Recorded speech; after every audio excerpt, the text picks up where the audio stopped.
अस्सलामुअलैकुम वरहमतुल्लाहि वबरकातुहू। मेरे अजीज बहन भाइयों, अक्सर लोग ये पूछते हैं कि अगर हमारा कोई गैर मुस्लिम अजीज हो तो क्या हम उसके लिए दुआ कर सकते हैं। उलझन को दूर करने के लिए हमें सैयदना इब्राहीम अलैहिस्सलाम की जिंदगी की तरफ देखना होगा। देखिए, हजरत इब्राहीम अलैहिस्सलाम, जिन्हें अल्लाह ने अपना खलील यानी दोस्त कहा, उनके लिए अपने वालिद की जुदाई कोई छोटी बात नहीं थी। जब उनके वालिद ने उन्हें हक की दावत देने पर घर से निकाल दिया तो हजरत इब्राहीम अलैहिस्सलाम ने गुस्से या नफरत का इजहार बिल्कुल नहीं किया, बल्कि कमाल ज़र्फ देखते हुए उन्होंने कहा कि मैं अपने रब से आपके लिए यानी कि अपने वालिद के लिए बख्शिश की दुर्ख्वास्त करूंगा। हजरत इब्राहीम अलैहिस्सलाम का अपने मशरिक वालिद के लिए इस्तगफार करना दरअसल इनकी हिदायत की उम्मीद पर था। देखिए, जब तक इंसान जिंदा है, तौबा का दरवाजा खुला है, वो अपने वालिद के लिए दुआ करते रहे कि ए अल्लाह उसे हिदायत दे दे ताकि ये बख्शा जाए। ये एक बेटे की तड़प थी और एक नबी की शफकत भी। लेकिन फिर कुरान हमें एक बहुत बड़ा सबक देता है। सूरतुल तौबा में अल्लाह फरमाता है, जब इब्राहीम अलैहिस्सलाम पर ये वाज़िया हो गया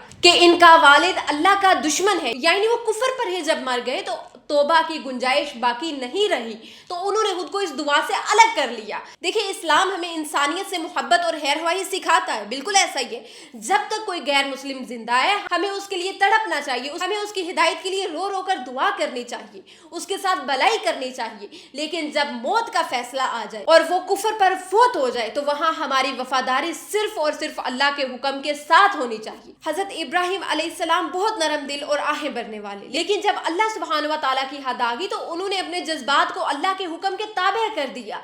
यही असल बंदगी है कि इंसान के जज्बात अल्लाह की रजा के पीछे चले। देखिए, जिंदा गैर मुस्लिम के लिए दुआ करना ना सिर्फ जायज है बल्कि ये सुन्नत नबवी भी है। आप उनके लिए हदायत की दुआ कर सकते हैं, अल्लाह उन्हें इस्लाम की दौलत से माला माल करे।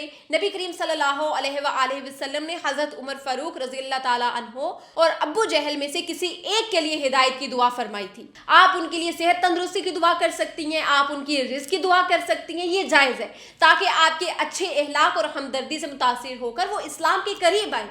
जब एक गैर मुस्लिम कुफर पर फोत हो जाता है, यहाँ हुक्म फिर बदल जाता है और इस पर तमाम उलमा का इत्तफाक है। जब कोई गैर मुस्लिम कुफर की हालत में फोत हो जाए तो इसके लिए मगफिरत या जन्नत की दुआ करना बिल्कुल भी जायज़ नहीं है। सूरतुल तौबा में अल्लाह ताला ने वाज़िया तौर पर मना फरमाया है कि नबी सल्लल्लाहु अलैहि वसल्लम और ईमान वालों के लिए ये जायज़ नहीं है कि वो मुशरिकीन के लिए बख्शिश की दुआ करें, चाहे वो इनके करीबी रिश्तेदार ही क्यों ना हो, चाहे उनका कोई दोस्त ही क्यों ना हो, चाहे फिर कोई सिंगर है, जो कुछ भी है।